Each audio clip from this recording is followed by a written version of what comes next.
Relatos de Belcebú a su nieto, George Ivanovich Gurdjieff.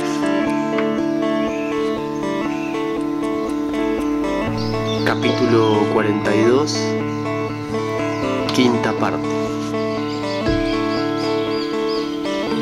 Belcebú en América.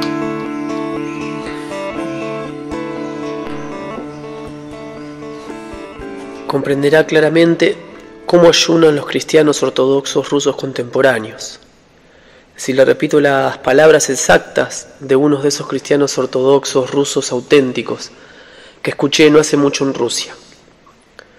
Solía encontrarme con ese ruso con bastante frecuencia, a causa de cierto asunto, e incluso llegué a entablar con él relaciones bastante amistosas y a visitar su casa.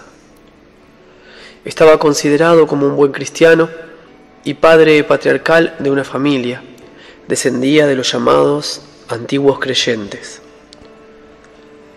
Aquí, querido nieto, debes saber que algunos de los seres que componen este numeroso grupo, Rusia, son llamados antiguos creyentes por los que los rodean. Con el nombre de antiguos creyentes se designa a los cristianos ortodoxos cuyos antepasados rechazaron, varios siglos antes, las nuevas normas establecidas por algunos de los cristianos ortodoxos rusos. Y así, permanecieron fieles a las normas previamente existentes, también establecidas por algunos de los adeptos de esa religión. Solo un siglo o dos antes del cisma religioso, dado como ocurre generalmente entre ellos de vez en cuando. Y así, el digno antiguo creyente ruso mencionado, continué diciéndole al joven persa, cierta vez, cuando me encontraba cenando en su casa en compañía de varios otros rusos, también cristianos ortodoxos, se dirigió a mí y me dijo: «Ah, mi estimado amigo, de paso, debo decirle que es una costumbre bastante corriente entre los seres de ese grupo, después del segundo vaso de auténtico vodka ruso, llamar a los conocidos con diversos apelativos cariñosos, tales como viejo y querido. Mi sapo-ponchik, mi potelied, belleza, mi pequeña jarra marrón, y así sucesivamente». Y así, este digno cristiano ortodoxo auténtico, llamándome viejo querido amigo, dijo: «No importa, viejo querido amigo, pronto llegará la Pascua y entonces compartiremos un festín de verdaderos platos rusos. En realidad, aquí en Rusia, casi siempre comemos lo mismo durante los periodos de carne, pero las cosas cambian completamente cuando ayunamos, especialmente en Pascua. No pasa un solo día sin que tengamos el privilegio de ver algunos de los más sabrosos platos. ¿Sabe una cosa, querido amigo? El otro día hice un descubrimiento notablemente interesante sobre este punto. Mi nuevo descubrimiento está muy por encima del que hizo el viejo chiflado de Copérnico, quien, mientras se encontraba cierta vez borracho tirado en el suelo, percibió, según parece, que la tierra gira. ¡Ah! ¡Qué maravilla! ¡Qué descubrimiento! Probablemente en nuestra propia madre rusa, Moscú, cientos y miles de descubrimientos como este se hacen todos los días. No, mi descubrimiento es auténtico y sumamente instructivo y sustancioso. Este descubrimiento consiste en que todos nosotros hemos sido completamente tontos y rematadamente estúpidos por haber imaginado y haber estado completamente convencidos de que debemos la multitud de excelentes, variados y sabrosos platos que consumimos durante las Pascuas al famoso arte de nuestros cocineros y chefs. Cierto día, particularmente bendito para los que me rodean, me volví digno de comprender esta verdad, es decir, cuando nuestro incomparable Doñaya logró por fin colocar una serie de capas secundarias dentro de las capas de un pastel para después de la sopa de pescado Gronwale, con hígado de rodaballo, comprendí con todo mi ser lo que había constituido un grave error nuestro. Primero, comprendí yo mismo, y más tarde demostré ante todos los miembros de mi casa que si tenemos tantos y tan variados platos durante Pascua, solo debemos estar agradecidos a nuestros benditos y gloriosos pescados. Durante los ayunos y especialmente para Pascua, nuestros hogares ven aumentada su dicha gracias a las frecuentes visitas del muy honorable Esturión y el estimable Sterlet, y el respetado Esturión Seco, y el siempre memorable Rodaballo, y su ilustre Alteza el Salmón, y el musical Esturión Branco, y el serenamente plástico Escombro, y el eternamente enojado Sollo, y el siempre tímido Wiñad, y la saltarina Trucha, y el hermoso Trioshka, y el orgulloso Yamay, y esa honorable personalidad Sargo, y todos nuestros benefactores y protectores similares. Los menos nombres de esos portadores de bien y felicidad son ya para nosotros el más preciado don de Dios. Cuando escuchamos sus voces, nuestros corazones saltan de júbilo. Esos nombres no son simplemente nombres, sino verdadera música. ¿Puede uno comparar realmente los sonidos de la música inventada por varios Beethoven y Chopin y otras insignificancias de moda con los sonidos de los nombres de estos benditos pescados? Cada vez que oímos los nombres de esas gloriosas creaciones, un estado de dicha fluye en nuestro interior y estremece nuestros nervios y nuestras venas. Benditos pescados, creados por nuestro Creador, tened piedad de nosotros y sostenednos también en estos días de carne. Amén. Después de esa plegaria, el digno cristiano ortodoxo ruso vació un enorme vaso de auténtico vodka ruso refinado y contempló con cariño una estatuilla de Venus y Psiquis que se encontraba cerca de la mesa. E indudablemente, amigo mío, casi todo cristiano ortodoxo ruso tiene una idea similar del ayuno y una actitud semejante hacia él. Durante estos ayunos cristianos que han adoptado de los griegos ortodoxos, todos ellos comen carne de pescado. No se considera un pecado entre ellos comer la carne de pescado, y todos lo hacen con gran entusiasmo, como si fuera un plato de ayuno. Personalmente, encuentro solo una cosa incomprensible. ¿De dónde sacaron esos lamentables ortodoxos rusos la idea de que se puede comer carne de pescado durante los ayunos cristianos, especialmente durante Pascua? Me resulta incomprensible porque los cristianos ortodoxos de quienes tomaron esa religión, es decir, los griegos, no han comido ni comen jamás, ni en el pasado ni en el presente, carne de pescado durante los ayunos. Aún los griegos contemporáneos solo comen carne de pescado un día durante la Pascua, e incluso entonces, de acuerdo con el código de la Iglesia Ortodoxa, en memoria de cierto día asociado con el divino Jesucristo.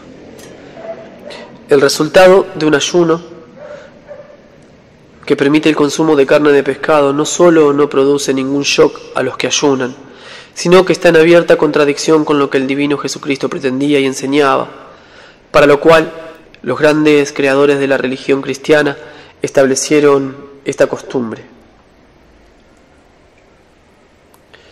Confirmando lo que acabo de decir, mi joven amigo, conviene que escuche lo que cierta vez acerté a leer acerca del ayuno cristiano en un antiguo manuscrito judío esenio. En ese antiguo manuscrito judío esenio se afirmaba que la costumbre establecida por los discípulos de la enseñanza de Jesucristo de ayunar en ciertas fechas del año, fue instituida mucho después de su muerte, es decir, 214 años después de su nacimiento. La costumbre de ayunar fue instituida e introducida en la religión cristiana por el gran consejo secreto keynuaniano. En este consejo secreto keynuaniano asistieron todos los discípulos de la entonces todavía nueva enseñanza de Jesucristo, en la ciudad de Keinuk, situada en las costas del Mar Muerto. De allí que se conozca en la historia de la religión cristiana como Consejo Keynuaniano. Y se realizó en secreto porque los discípulos de la enseñanza de Jesucristo eran rigurosamente perseguidos en aquel entonces por los detentadores de poder. Los poseedores del poder los perseguían porque temían que si todos vivían de acuerdo con estas enseñanzas, aunque ellos mismos, es decir, los que poseían poder, siguieran viviendo bien, todos los motivos para desplegar su poder desaparecerían. Y también esos shocks, cuya satisfacción provoca el cosquilleo de su Dios interior, llamado amor propio. Fue precisamente durante el Consejo Keynuaniano cuando sus miembros constituyeron la norma de que los discípulos de la enseñanza de Jesucristo debían abstenerse de consumir ciertos productos comestibles en determinadas ocasiones. Y la causa inicial de la institución de dicho ayuno fue la discusión que sostuvieron en el Consejo Keynuaniano dos famosos hombres instruidos de la época, es decir, el gran Ertoonano y el gran filósofo griego Bejendiadi. El gran Ertoonano era el representante de todos los discípulos de la enseñanza de Jesucristo que vivían en las costas del Mar Rojo, mientras que el filósofo Bejendiadi representaba a los que seguían dicha enseñanza en Grecia. El filósofo Bejendiadi era famoso por sus conocimientos solo en su patria, pero Ertoonano era conocido en toda la tierra. Estaba considerado como la mayor autoridad en la cuestión de las leyes de la organización interna del hombre, y también una autoridad en la ciencia que entonces se llamaba alquimia, y que no era naturalmente la ciencia alquímica de la cual la gente contemporánea tiene noticia, y para la cual utilizan la misma palabra. La famosa disputa entre el gran Ertoonano y Bejendiadi surgió en la siguiente ocasión. El filósofo Bejendiadi, según parece, se dedicó durante 2 días a afirmar y demostrar que era absolutamente necesario difundir entre todos los discípulos de las enseñanzas de Jesucristo la idea de que matar animales con el propósito de consumir su carne era el peor de los pecados, y de que además dicha carne era sumamente dañina para la salud, y así sucesivamente. Después el filósofo Bejendiadi, otros representantes ocuparon el estrado y hablaron a favor o en contra de su proposición. Finalmente, según afirmaba el manuscrito, el gran Ertoonano subió al estrado con medida dignidad y habló de su manera habitual, claramente y con calma. De acuerdo con el texto del manuscrito, dijo entonces lo siguiente: estoy plenamente de acuerdo con las pruebas y argumentos presentados por nuestro hermano en Cristo, el filósofo Bejendiadi. Por mi parte agregaré algo a lo que él ha dicho. Esto es, que destruir otras vidas simplemente para llenar el propio vientre es la peor de las infamias de la que solo el hombre es capaz. Si no hubiera estado también interesado en este problema desde hace muchos años y no hubiera llegado a ciertas conclusiones definidas totalmente diferentes, después de todo lo que nuestro hermano en Cristo ha expuesto aquí, no dudaría un momento en urgirlos y conjurarlos a todos ustedes para que sin demora hasta mañana se apresuraran a regresar a sus ciudades y allí en las plazas públicas gritaran: ¡basta! ¡Basta! Gentes, no os alimentéis más con carne.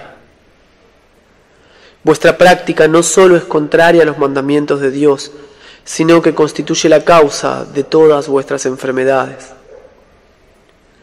Como veis, no hago eso ahora, y no lo hago únicamente porque durante mis largos años de ininterrumpido estudio de este problema, he llegado, como ya dije, a conclusiones definidas totalmente opuestas. En lo que se refiere a la conclusión definida a la que he llegado, solo puedo deciros ahora que nunca ocurrirá en la tierra que toda la gente profese una y la misma religión. Por ello, además de nuestra religión cristiana, siempre existirán otras religiones, y es posible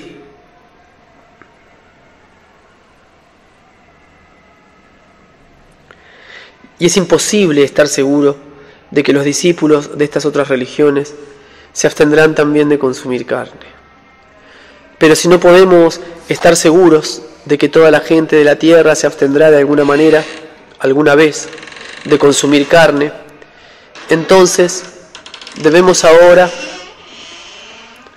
en lo que se refiere a dicho consumo, tomar otras medidas más prácticas, porque si una parte de la humanidad consume carne y la otra parte no lo hace, de acuerdo con los resultados de mis investigaciones experimentales, el mayor de todos los males, tal que no podría existir otro peor, sobrevendrá a la gente que no consuma carne. Es decir, según lo han demostrado mis detallados experimentos, entre la gente que no consuma carne, pero que no obstante viva entre quienes la consumen, cesaría la formación de la llamada fuerza de voluntad.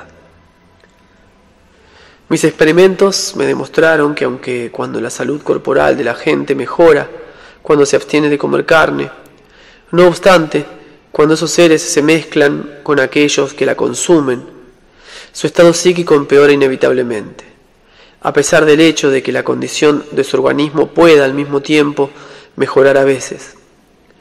Así, la gente que se abstiene de comer carne solo puede obtener un buen resultado única y exclusivamente si vive siempre en completo aislamiento. En lo que se refiere a los seres que consumen constantemente carne o productos que contienen el elemento llamado eknok, aunque la apariencia del estado de su organismo no sufre cambio alguno, no obstante su psiquis, especialmente su rasgo principal, que a veces se designa con la palabra general carácter del hombre, empeora gradualmente en lo que respecta al aspecto positivo y moral y se vuelve irreconocible. Debo deciros que hice todas estas deducciones gracias a los experimentos que pude realizar durante un periodo de muchos años, gracias a dos buenos y filantrópicos hombres, es decir, el rico pastor Alaa Ek Linak y su dinero, y al científico que todos nosotros respetamos, el Koona Nasa, con su notable invento del aparato Aros Tadesok.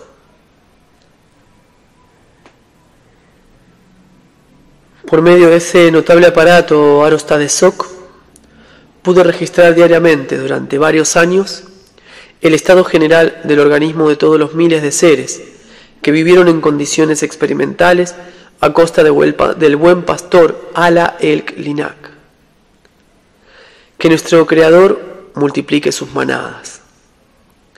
Bien, pues cuando gracias a dichas investigaciones experimentales me convencí claramente de que si los seres continúan consumiendo carne, se causarán a sí mismos un gran daño, y de que por otra parte, si solo algunos de ellos se abstienen, no lograrán tampoco ningún resultado benéfico. Me dediqué por entero durante un tiempo a tratar de encontrar algo que pudiera realizarse para el futuro bienestar de la mayoría de la gente. Al principio establecí mis dos proposiciones categóricas. La primera, que los seres acostumbrados durante tantos siglos a consumir carne para su alimentación no podrían jamás, con sus débiles voluntades, obligarse a sí mismos a dejar de consumirla con el fin de superar su tendencia criminal.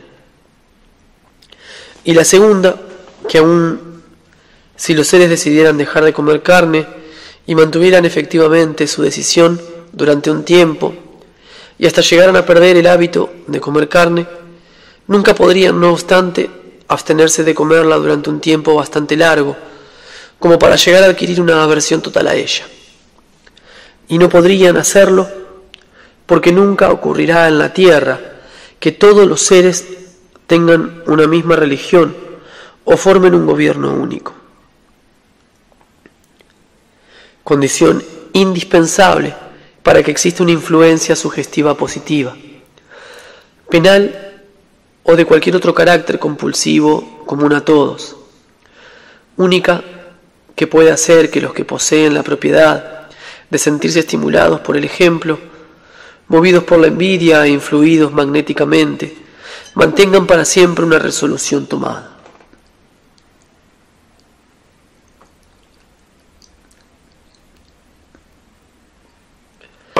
A pesar de estos dos hechos, para mí incuestionablemente claros, perseveré no obstante en mis investigaciones, tomando como base de mis experimentos posteriores estos dos hechos con la esperanza de encontrar alguna solución para la desgraciada situación en que se encuentra la gente.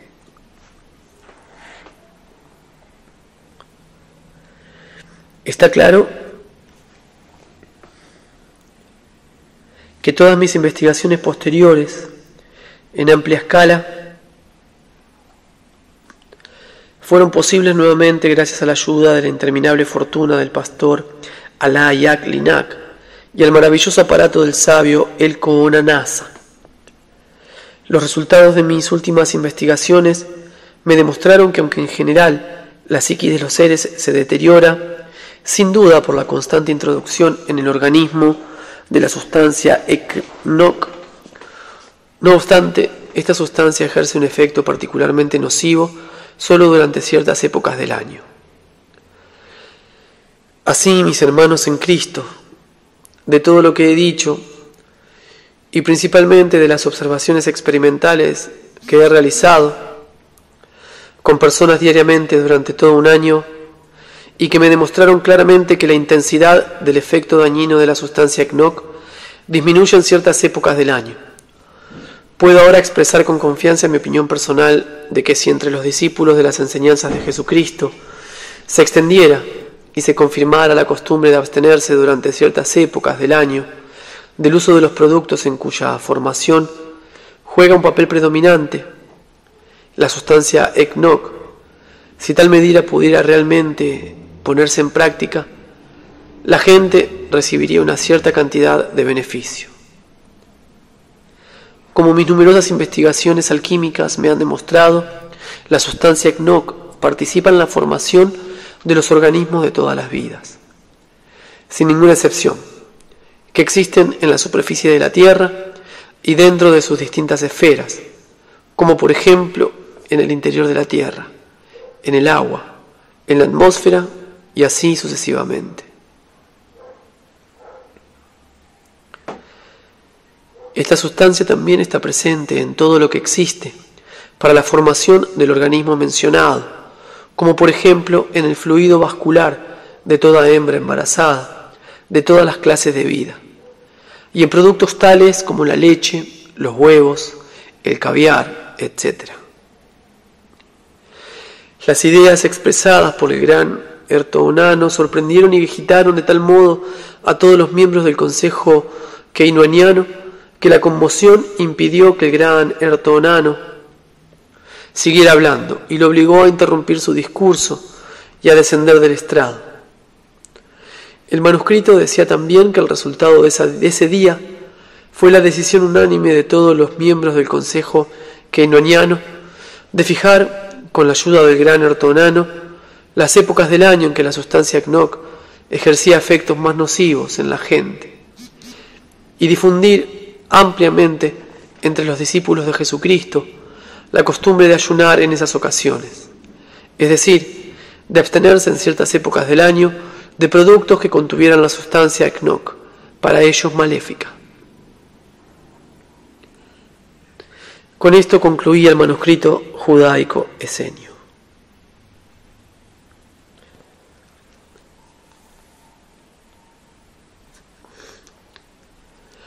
Como ve, los creadores de esa costumbre procuraron que los discípulos de esa religión se abstuvieran.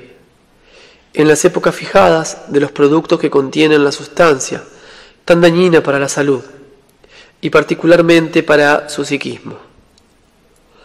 Pero los lamentables cristianos ortodoxos rusos, quienes se consideran fieles discípulos de esa gran religión, también ayunan, pero comen carne de pescado durante dicho ayuno. Es decir, comen justamente los organismos que contienen, según las investigaciones del gran Ertonano, la sustancia nociva ECNOC, precisamente para protegerlos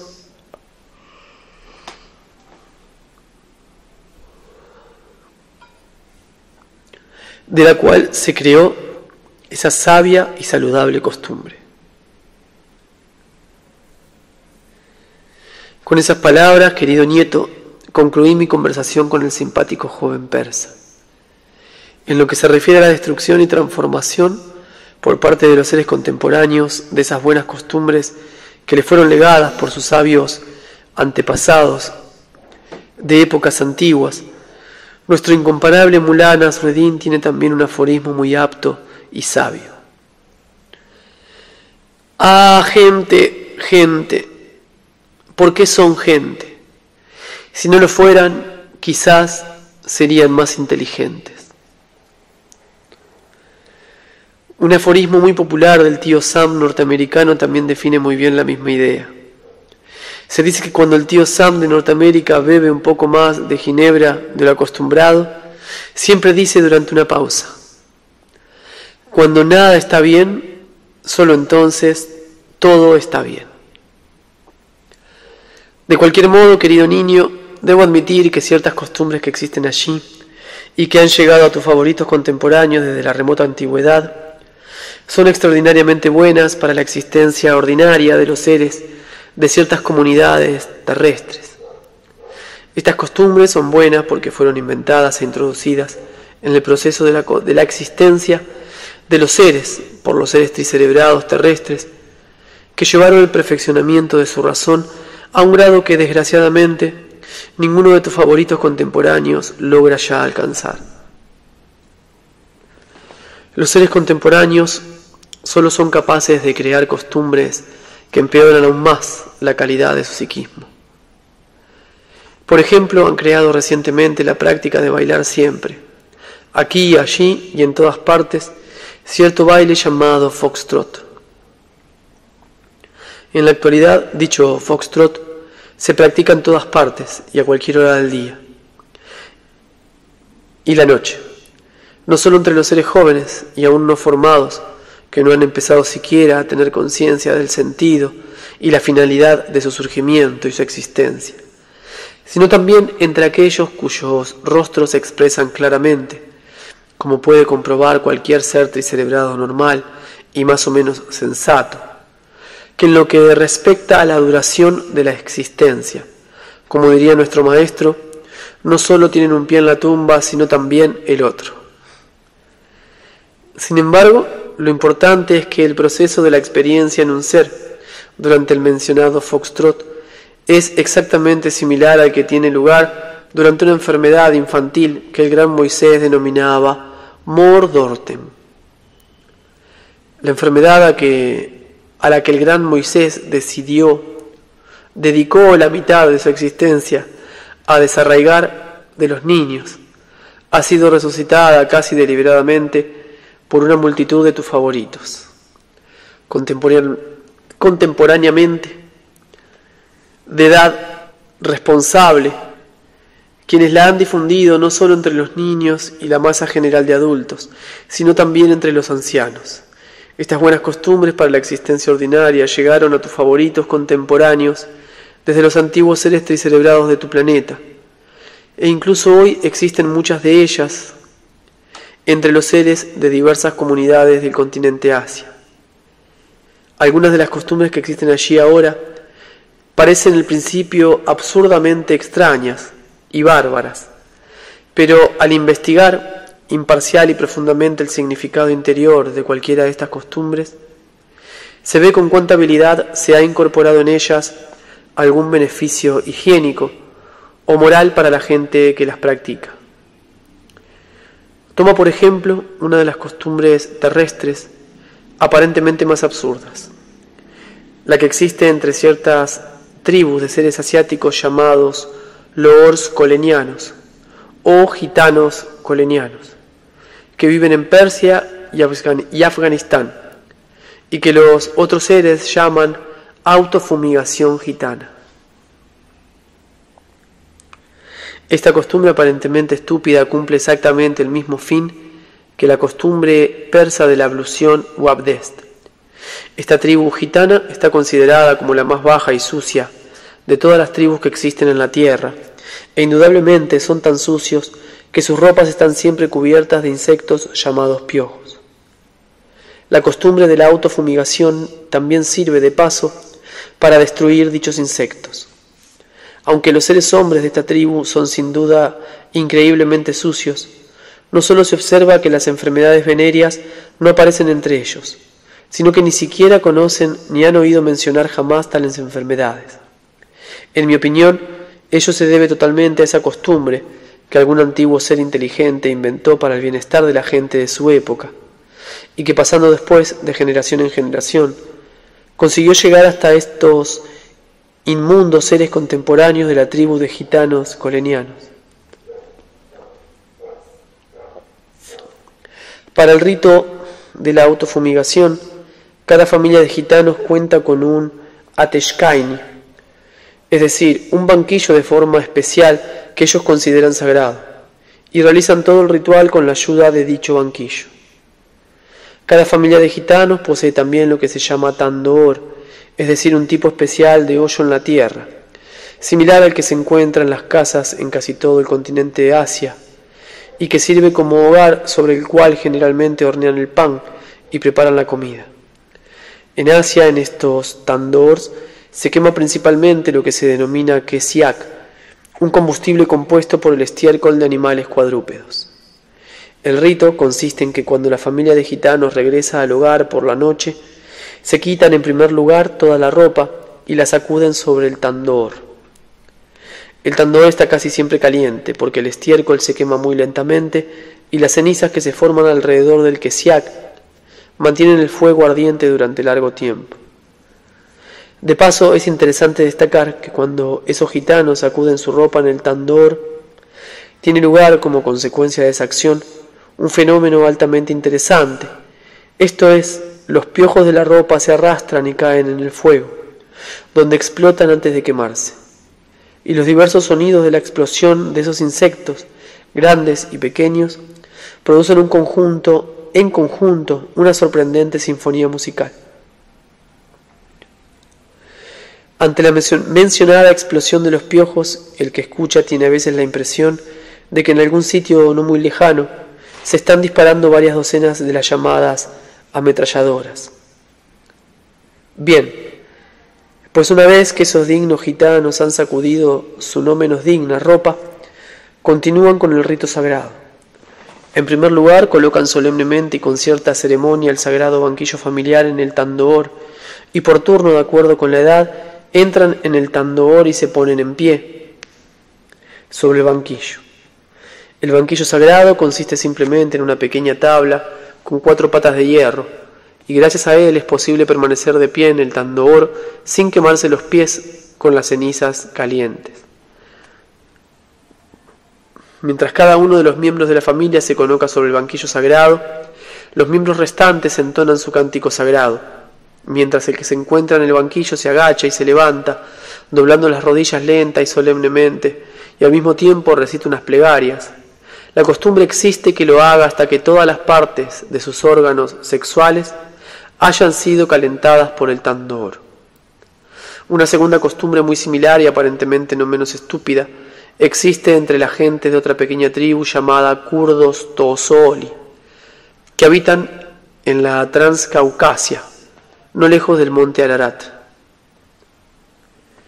Esa tribu no es tan sucia como la de los gitanos colenianos.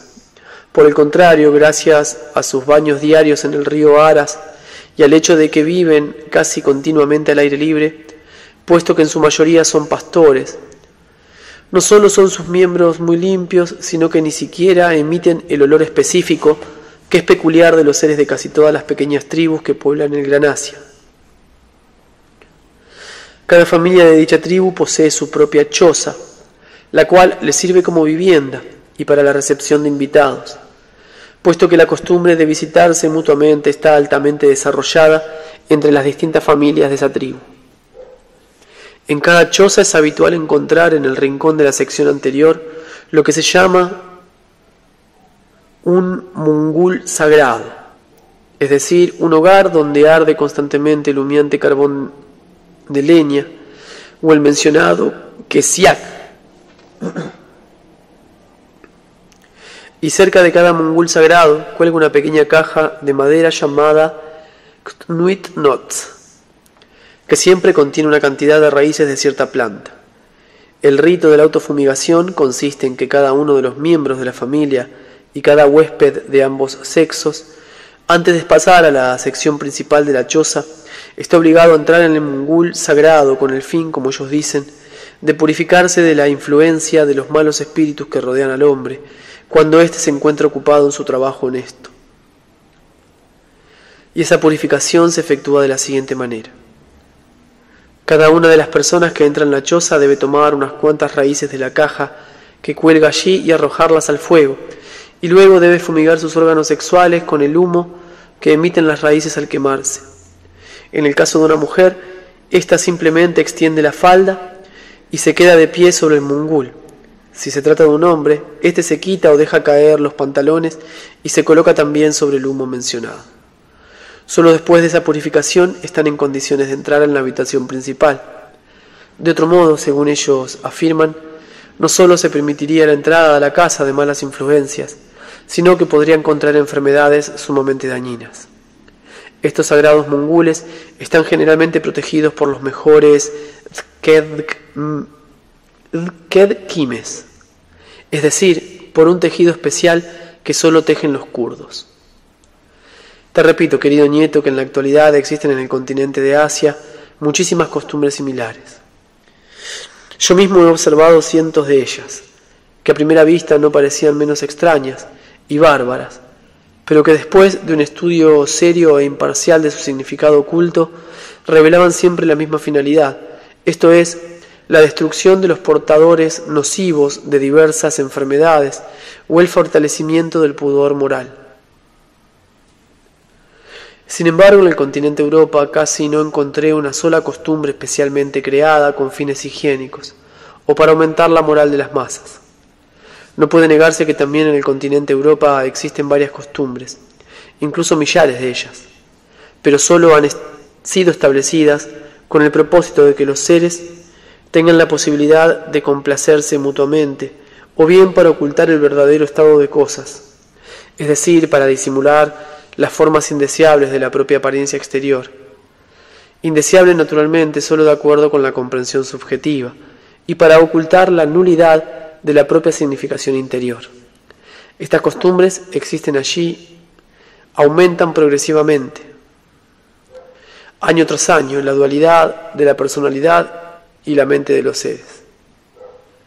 Pero el principal daño consiste en que en la actualidad toda la Oskianotznel de la generación que surge o la educación de los niños está reducida y limitada únicamente a la adopción de esas innumerables costumbres que existen entre ellos y que solo engendran inmoralidad. De ahí que año tras año los datos cristalizados en ellos durante decenas de siglos para el ser de una imagen de Dios, y no simplemente, como ellos dirían, de un animal, están por un lado descristalizados y por el otro, su psiquis se está convirtiendo en algo que podría ser definido con las palabras de nuestro querido maestro: hay de todo en él excepto él mismo.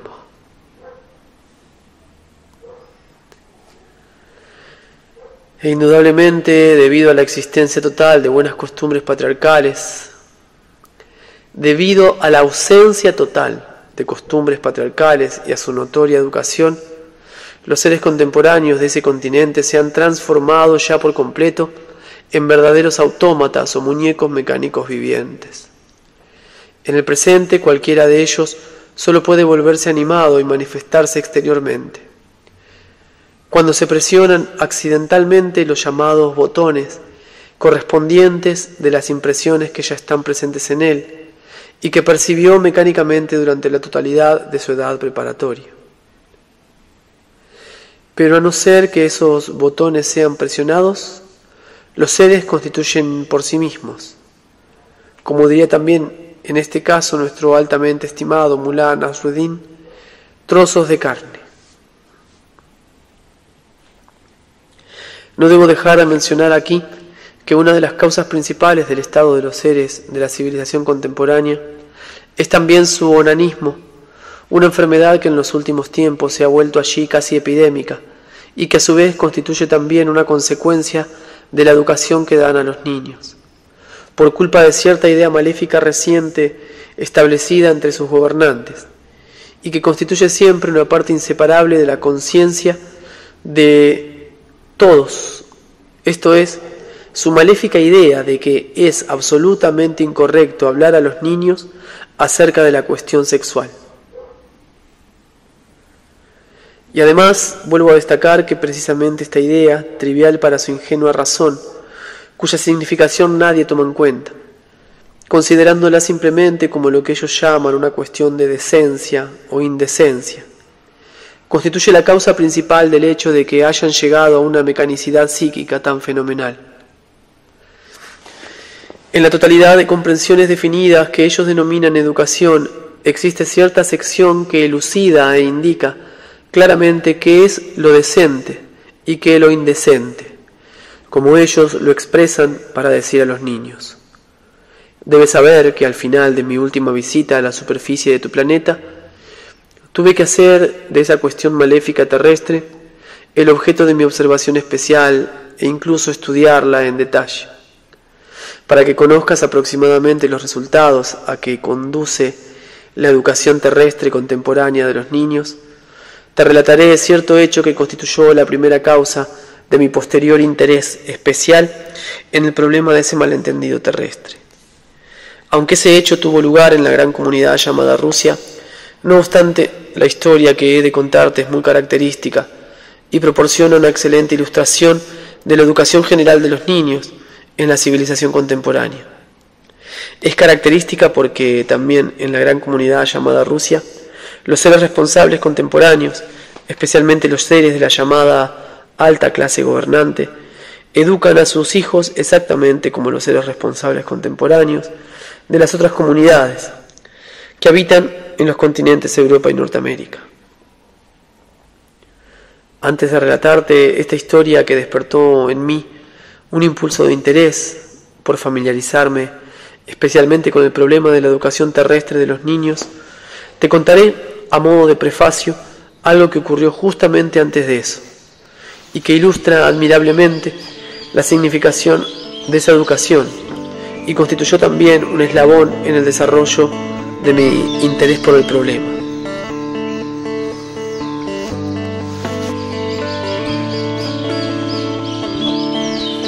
Fin de la quinta parte del capítulo 42, Belcebú en América, de Relatos de Belcebú a su nieto, de George Ivanovich Gurdjieff.